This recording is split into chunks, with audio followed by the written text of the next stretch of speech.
ಪ್ರಿಯ ವೀಕ್ಷಕರೇ, ಓಂ ನಮಃ ಸೂರ್ಯಾಯ ಚಂದ್ರಾಯ ಮಂಗಳಾಯ ಬುಧಾಯಶಃ ಗುರು ಶುಕ್ರ ಶನಿಭ್ಯಶ್ಚ ಮಹವೇ ಕೇತವೇ ನಮೋ ನಮಃ. ನಿಮಗೆಲ್ಲರಿಗೂ ಮಂಗಳ ಟಿವಿ ಕನ್ನಡ ಯೂಟ್ಯೂಬ್ ಚಾನಲ್ಗೆ ಸ್ವಾಗತ. ಇವತ್ತಿನ ದಿವಸ ನಾ ಹೇಳುವಂತಹ ವಿಷಯ ಎಲ್ಲರಿಗೂ ಹರ್ಷ ತರಲಿದೆ.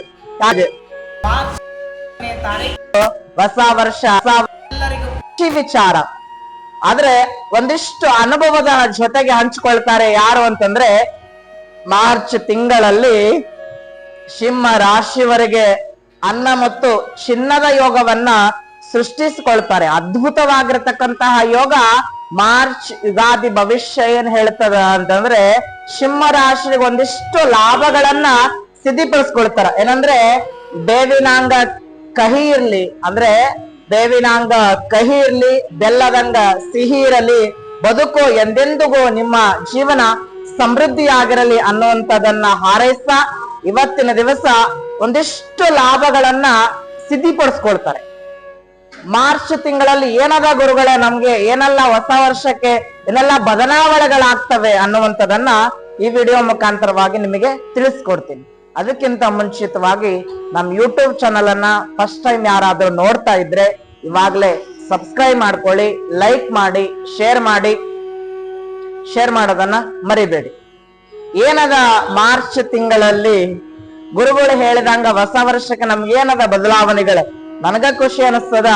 ಈ ವಿಡಿಯೋ ನೋಡುವಂತಹ ಸಿಂಹ ರಾಶಿ ಅದೆಷ್ಟು ನೆಮ್ಮದಿ, ಸುಖಕರ, ಲಾಭಕರ, ಸಮೃದ್ಧಿಕರ ಆಗಿರುವಂತಹ ಜೀವನವನ್ನ ಸಾಗಿಸ್ಕೊಳ್ತೀರಾ. ಏನದ ಅಂದ್ರೆ, ಯುಗಾದಿ ಹೊಸ ವರ್ಷಕ್ಕೆ ನಿಮ್ಮೆಲ್ಲರಿಗೂ ಸ್ವಾಗತವನ್ನ ಹೇಳ್ತಾ, ಜೀವನ ಹೆಂಗಿರ್ತದ ನಿಮ್ದು ಹೊಸ ವರ್ಷ ಕಳೆದ ನಂತರ ಅಂತಂದ್ರೆ, ನಾವೆಲ್ಲರೂ ಪರಾಭವ ಸಂವತ್ಸರವನ್ನ ಆರಂಭವನ್ನ ಮಾಡ್ತೇವಿ. ಮೀನರಾಶಿಯಲ್ಲಿ ಶನಿ, ಸೂರ್ಯ, ಚಂದ್ರ, ಶುಕ್ರ ಗ್ರಹಗಳು ಸ್ಥಿತನಾಗಿರ್ತಕ್ಕಂಥದ್ದು. ಕುಂಭರಾಶಿಯಲ್ಲಿ ಕುಜ, ರಾಹು ಮತ್ತೆ ಬುಧ ಗ್ರಹ ಸ್ಥಿತನಾಗಿರ್ತಕ್ಕಂಥದ್ದು. ಹಾಗೆ ಸಿಂಹ ರಾಶಿಯಲ್ಲಿ ಕೇತು ಸ್ಥಿತನಾಗಿರ್ತಕ್ಕಂಥದ್ದು. ಮೀನರಾಶಿಯಲ್ಲಿ ಗುರು ಸ್ಥಿತನಾಗಿರ್ತಕ್ಕಂಥದ್ದು. ಮತ್ತೆ ಗುರು ಏನೆಲ್ಲ ಗುರುಗಳ ಸ್ಥಿತನ ಆದ್ರೆ, ಗುರು ಮತ್ತು ಶನಿ ನಮ್ಗೇನೆಲ್ಲ ಲಾಭಗಳನ್ನ ಕೊಡ್ತಾನೆ ಸಿಂಹ ರಾಶಿಯವರಿಗೆ ಅಂದ್ರೆ ಅದ್ಭುತವಾಗಿರ್ತಕ್ಕಂಥ ಲಾಭಗಳನ್ನ ಕೊಡ್ತಾನೆ. ಅಂದ್ರೆ ಮಾರ್ಚ್ ನಲ್ಲಿ ಮಿಥುನ ರಾಶಿಯಲ್ಲಿ ನೇರ ಸ್ಥಿತಿನಾಗಿ ಬರ್ತಾನೆ. ಅಂದ್ರೆ ಜೂನ್ ಅಲ್ಲಿ ಕಟಕ ರಾಶಿಗೆ ಉಚ್ಚ ಸ್ಥಾನಕ್ಕೆ ತನ್ನ ಪತನವನ್ನ ಬದಲಾಯಿಸ್ತಾನೆ. ಆದ್ರೆ ಉಚ್ಚ ಸ್ಥಾನದಲ್ಲಿ ಗುರುವಿದ್ದಾಗ ಏನನ್ನೆಲ್ಲ ಆಗ್ತದಂದ್ರ, ಎಜುಕೇಶನ್ ಬಗ್ಗೆ ಒಂದಿಷ್ಟು ಲಾಭಗಳಾಗ್ತವೆ.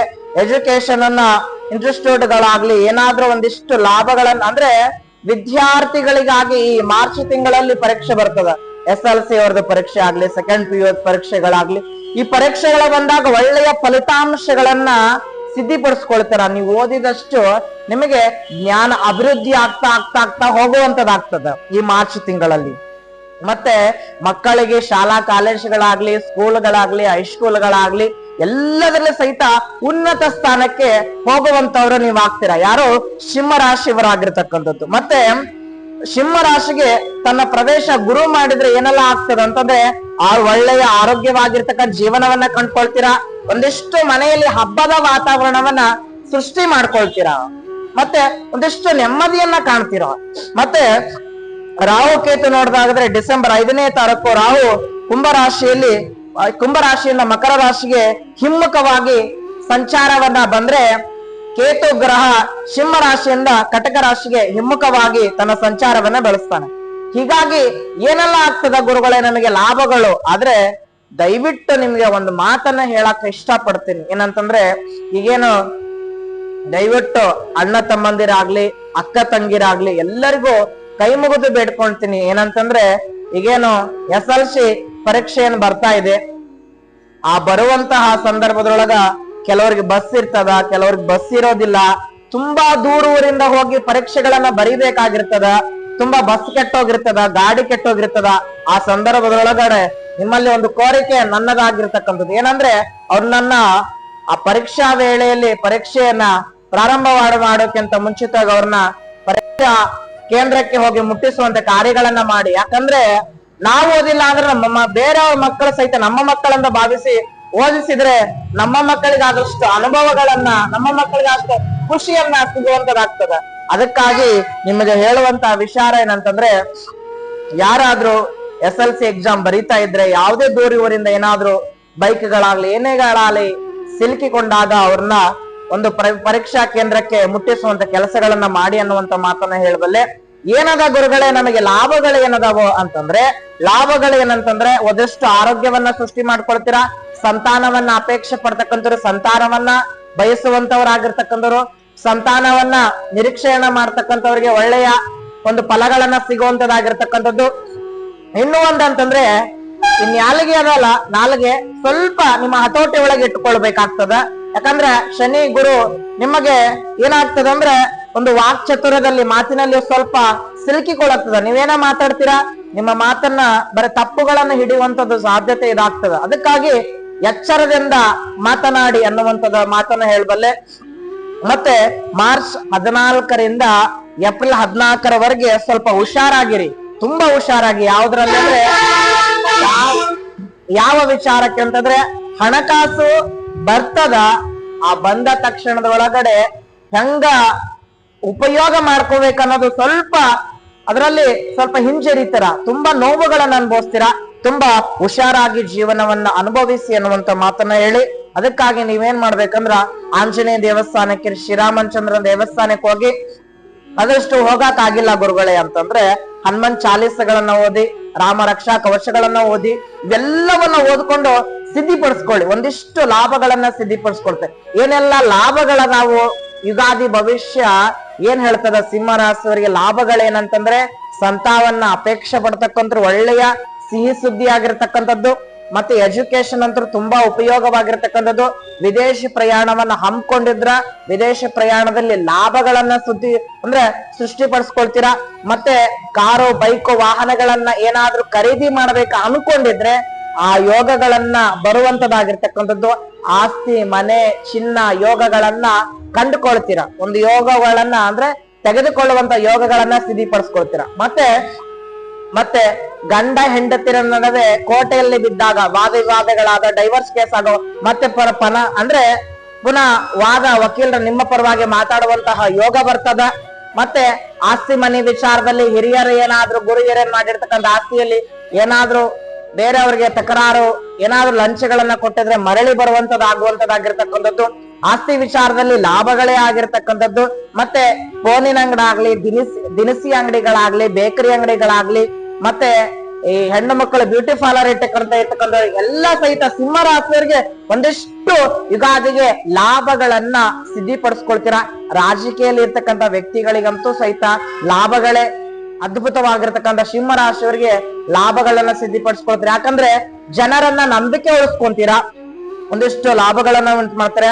ಮತ್ತೆ ಸಿನಿಮಾಗಳಲ್ಲಿ ಯಾವ್ದಾದ್ರು ಒಳ್ಳೆ ಅವಕಾಶಗಳನ್ನ ಬೇಡ್ತಾ ಇದ್ರೆ ಸಿನಿಮಾಗಳಲ್ಲಿ ಒಂದು ಒಳ್ಳೆ ಅವಕಾಶಗಳನ್ನ ಸಿದ್ಧಿಪಡ, ಈ 10 ಸಹಿತ ನಿಮಗೆ ಲಾಭಗಳನ್ನ ಸಿದ್ಧಿಪಡಿಸ್ಕೊಡ್ತೀರ. ಒಂದಿಷ್ಟು ಲಾಭಗಳು ನಿಮ್ಮ ಜೀವನದಲ್ಲಿ ಅನುಭವ ಸಿದ್ಧೀಕರವಾಗ್ತದ. ಅದಕ್ಕಾಗಿ ತುಂಬಾ ಹುಷಾರಾಗಿರಿ. ದುಡ್ಡಿನ ವಿಚಾರದಲ್ಲಿ ಅದ್ಭುತವಾಗಿರತಕ್ಕಂತಹ ಯೋಗಗಳನ್ನ ಸಿದ್ಧಿಕೊಡಿಸ್ರೆ. ಒಂದು ನಿಮಗೆ ಮೈನಸ್ ಪಾಯಿಂಟ್ ಏನಂತಂದ್ರ, ತುಂಬಾ ಎಚ್ಚರದಿಂದಿರಿ. ಈ ಬ್ಯಾಕ್ ಪೇನ್ ಅನ್ನುವಂಥದ್ದು ತುಂಬಾ ಬರ್ತದ. ಮತ್ತೆ ಹೃದಯಕ್ಕೆ ಸಂಬಂಧಿಸಿದಂತ ಕಾಯಿಲೆಗಳ ಕಂಡು ಬರ್ತದ. ಈ ಮಂಡಿ ನೋವು, ಕೈಕಾಲು ನೋವುಗಳು ತುಂಬಾ ನೋವಂತ ನೋವು ತುಂಬಾ ಬರ್ತದ ಅಂತ ಯೋಗಗಳ ಸಾಧ್ಯತೆ ಬರ್ತದ. ಮತ್ತೆ ಸಣ್ಣ ಪುಟ್ಟ ಆಪರೇಷನ್ಗಳು ಆಗುವಂತ ಯೋಗ ಚಾನ್ಸಸ್ ಇರ್ತದ. ಅದಕ್ಕಾಗಿ ಆರೋಗ್ಯವನ್ನ ನೆಮ್ಮದಿಯಾಗಿ ಇಟ್ಕೊಳ್ಳುವಂತ ನೀವಾಗಿರಿ. ಮತ್ತೆ ಇನ್ನೊಂದು ಹೇಳೋದಾದ್ರೆ, ಕಣ್ಣಿಗೆ ಪೂರೈಸಿದಂತಹ ಒಂದು ದೋಷಗಳು ಕಂಡು ಬರ್ತಕ್ಕಂಥದ್ದು. ಅದಕ್ಕಾಗಿ ಆರೋಗ್ಯವೇ ಭಾಗ್ಯ ಅನ್ನುವಂತಹ ಮತ್ತು ಚಿನ್ನ ಅನ್ನದ ಭಾಗ್ಯ ನಿಮ್ಗಂತರೂ, ನೀವೇನು ಯಾರು ಹಸಿದವರಿಗೆ ಬರ್ತೀರಾ, ಸಾಲ ಮಾಡಿದ್ರು ಸಹಿತ ಹಸಿವನ್ನ ನೀಗಿಸ್ತೀರ, ಅದಂತೂ ಹೇಳಬಲ್ಲೆ ನಾನು. ಒಂದ್ ಒಳ್ಳೆಯ ಯೋಗಗಳನ್ನ ಸಿಂಹರಾಶಿಯವರಿಗೆ ಮತ್ತು ಕಾಳಸರ್ಪ ಯೋಗದಿಂದ, ಮತ್ತೆ ಈ ಏನಿದಲ್ಲ ಯುಗಾದಿ ಒಳಗಡೆ ಕಾಳಸರ್ಪ ಯೋಗಗಳನ್ನ ಪ್ರಾರಂಭ ಆಗುವಂಥದ್ದು. ಅದಕ್ಕಾಗಿ ಹುಷಾರಾಗಿರಿ. ಹಾವುಗಳನ್ನ ಹೊಡಿಬೇಡಿ. ಸರ್ಪ ಯಾವುದನ್ನ ಕಲಹ ಮಾಡುವ, ಅದನ್ನ ಒಡೆದು ಸಾಯಿಸುವಂತದ್ದು ಮಾಡಬೇಡಿ. ತಮ್ಮ ತಮ್ಮ ಹತೋಟಿ ಒಳಗಡೆ ತಮ್ಮ ಜೀವನವನ್ನ ಅನುಭವಿಸಿ ಅನ್ನುವಂತಹ ಮಾತನ್ನ ಹೇಳಬಲ್ಲೆ. ಅಂದ್ರೆ ಇನ್ನೂ ಒಂದು ಖುಷಿ ವಿಚಾರ, ಅದ್ಭುತವಾಗಿರ್ತಕ್ಕಂಥ ಖುಷಿ ವಿಚಾರ ಸಿಂಹರಾಶಿಯವರಿಗೆ. ಅಂದ್ರೆ ನಾನು ಹೇಳೋದಂತಂದ್ರೆ, ಬುದ್ಧಿ ಇದ್ದವನು ಯುದ್ಧವನ್ನ ಗೆಲ್ತಾನೆ, ಗುಣ ಇದ್ದವನು ಮನಸ್ಸನ್ನ ಗೆಲ್ತಾನೆ, ತಾಳ್ಮೆ ಇದ್ದವನು ಇಡೀ ಜಗತ್ತನ್ನೇ ಗೆಲ್ತಾನೆ. ಅದಕ್ಕಾಗಿ ಸ್ವಲ್ಪ ತಾಳ್ಮೆಯಿಂದಿರಿ, ಯಾವುದಕ್ಕೂ ಭಯಪಡಬೇಡಿ, ಆರಾಮಾಗಿರಿ. ಏನಂತಂದ್ರೆ ನಾವು ಹೋಳಿ ಹುಣ್ಣಿಮೆಯನ್ನ ಆಚರಿಸಿದೀವಿ. ಏನಂತಂದ್ರೆ ಏನ್ ನಮಗೆ ಪಾಠ ಕಲಿಸ್ತದ ಹೋಳಿ ಹುಣ್ಣಿಮೆ ಅಂತಂದ್ರೆ, ಅರ್ಥ ಮಾಡ್ಕೊಳ್ಳಿ, ನಾವು ನಮ್ಮ ಕೈಗಳಿಂದ ಬಣ್ಣ ಹಚ್ಕೊಂಡು ಬೇರೆಯವ್ರಿಗೆ ಬಣ್ಣ ಹಚ್ಚುವಾಗ ನೀವು ಅನ್ಕೋಬೇಕು ಫಸ್ಟ್ ನಮ್ ಕೈಗಳಿಗೆ ಬಣ್ಣ ಹತ್ತಿರ್ತದ. ಅದಕ್ಕ ನಾವ್ ಬೇರೆಯವ್ರಿಗೆ ಹಚ್ಚುವಾಗ ನಮ್ ಕೈಗಳಿಗೆ ಬಣ್ಣ ಹತ್ತಿರ್ತದ. ಅದಕ್ಕಾಗಿ ನಾವು ಬೇರೆಯವ್ರಿಗೆ ಕೆಟ್ಟದ ಮಾಡೋಕ್ಕಿಂತ ಮುಂಚಿತವಾಗಿ ನಮ್ಮದು ಕೆಟ್ಟದಾಗಿರ್ತದ. ಅದಕ್ಕಾಗಿ ಯಾರಿಗೂ ಸಹಿತ ಹೆದರ್ಬೇಡಿ, ಆರಾಮಾಗಿರಿ. ಜೀವನದಲ್ಲಿ ಕಷ್ಟಗಳು ದುಃಖಗಳು ಬಂದೇ ಬರ್ತದ. ಯಾಕೆ ಹೇಳ ಕಷ್ಟಗಳು ಬರೋದು ಯಾಕೆ ಹೇಳಿ? ಬಂಗಾರ ನೋಡಿ ಬೆಂಕಿಯಲ್ಲಿ ಹಾಕಿ ಸುಟ್ಟು ಎಲ್ಲ ದಹಿಸಿ ಹೋದಾಗ ಪಳಪಳ ಪಳಪಳ ಅಂತ ಹೊಳಿತಿರ್ತದ. ಕಷ್ಟ ನಿಮ್ಮನ್ನ ಹೊಳಪನ್ನ ತಿದ್ದಾಗ ಶೈನ್ ಮಾಡಕ್ಕೆ ಬರೋದೇ ಕಷ್ಟಗಳಾಗಿರ್ತಕ್ಕಂಥ. ಕಷ್ಟಗಳನ್ನ ಎದುರಿಸಬೇಕು, ಎಲ್ಲವನ್ನ ಜಯಿಸ್ತೀರಾ. ಸಿಂಹರಾಶಿಯವರಿಗೆ ಒಂದು ಒಳ್ಳೆಯ ಖುಷಿ ವಿಚಾರ ಹೇಳ್ಬಲ್ಲೆ ಅಂತಂದ್ರೆ, ನಮ್ ಕಡೆ ಅವ್ರಿಲ್ರಿ ಇವ್ರಿಲ್ರಿ ಯಾರು ಇಲ್ರಿ ಅಂತ ತಲೆ ಕಟ್ಸ್ಕೋಬೇಡಿ. ನೋಡಿ, ಚಪ್ಪಾಳೆ ಹೊಡೆಯುವಾಗ 10 ಕೈಗಳು ಬರ್ತಾವ. ಚಪ್ಪಾಳೆಗಳನ್ನ ಹೊಡೆಯುವಾಗ 10 ಕೈಗಳು ಬರ್ತವೆ. ಆದ್ರೆ ಕಣ್ಣೀರ್ ಒರೆಸುವಾಗ ಇದೊಂದು ಬೆರಳುಗಳು ಮಾತ್ರ ಬರ್ತದೆ. ಅದಕ್ಕಾಗಿ ಕೈಗಳೇ ನಮ್ಮ ಹತ್ರ ಬರೋದಿಲ್ಲ ಅನ್ನೋದ, 10 ಬೆರಳುಗಳೇ ನಮ್ಮ ಹತ್ರ ಬರೋದಿಲ್ಲ ಅಂದ್ರೆ ಬೇರೆಯವ್ರು ನಮ್ಮ ಹತ್ರ ಬರ್ತಾರ? ಬೇಡ, ನೀವಾಗೇ ಇರಿ. ನೀವು ಇಡೀ ಜಗತ್ತನ್ನ ಗೆಲ್ಲುವಂತಹ ಶಕ್ತಿವಂತರಾಗ್ತೀರಾ ಅನ್ನುವಂತಹ ಮಾತನ್ನ ಹೇಳಿ, ಎಲ್ಲರಿಗೂ ಸಹಿತ ಹೊಸ ವರ್ಷ ಹರ್ಷವನ್ನ ತರಲಿ ಅನ್ನುವಂಥದ್ದನ್ನ ಮಾತನ್ನ ಹೇಳಿ, ನಿಮ್ಮೂರಿನ ಗ್ರಾಮ ದೈವತೆ ಮತ್ತು ಗ್ರಾಮದ ದೇವರು ನಿಮ್ಮನ್ನ ಕಾಪಾಡಲಿ ಅನ್ನುವಂತಹ ಮಾತನ್ನ ಹೇಳಬಲ್ಲೆ. ಮತ್ತೆ ನೀವು ಯಾವ ಊರರು, ನಿಮ್ಮ ಗ್ರಾಮ ದೈವತೆ ಯಾವುದು ಅಂತ ನನ್ನ ಕಮೆಂಟ್ ಬಾಕ್ಸ್ ಅಲ್ಲಿ ನಿಮ್ಮ ಗ್ರಾಮ ದೇವತೆಯನ್ನ ತಿಳಿಸಿ, ಮತ್ತು ಇನ್ನಿಷ್ಟು ಶಕ್ತಿಗೊಳಿಸಿ. ಗ್ರಾಮ ದೇವತೆಯನ್ನು ಎನಿಸೋದ್ರಿಂದ ಒಂದು ಒಳ್ಳೆಯ ಫಲಗಳು ಸಿಗ್ತದ. ಕಮೆಂಟ್ ಬಾಕ್ಸ್ ಅಲ್ಲಿ ನಿಮ್ಮ ಗ್ರಾಮ ದೇವತೆಯನ್ನೆಲ್ಲ ತಿಳಿಸಿ. ಎಲ್ಲರಿಗೂ ಸಹಿತ ಒಳ್ಳೇದಾಗ್ಲಿ, ಶುಭವಾಗ್ಲಿ, ಹರ್ಷವನ್ನ ತರಲಿ. ಸರ್ವೇ ಜನಃ ಸುಖಿನೋ ಭವಂತು. ಮತ್ತೊಮ್ಮೆ ಮಗದಷ್ಟು ನಿಮ್ಗೆ ಹೇಳಬಲ್ಲೆ, ಹೊಸ ವರ್ಷ ಹರ್ಷವನ್ನ ಎಲ್ಲಾ ರಾಶಿಯವರಿಗೆ ತರ್ಲಿ ಅನ್ನುವುದೇ ನನ್ನ ಅಭಿಲಾಷೆ ಆಗಿರ್ತಕ್ಕಂಥದ್ದು. ಎಲ್ಲರಿಗೂ ಒಳ್ಳೇದಾಗ್ಲಿ. ಶುಭಂ ಭೂಯಾತ್. ನಮಸ್ಕಾರಗಳು. ಸರ್ವೇ ಜನಃ ಸುಖಿನೋ ಭವಂತು.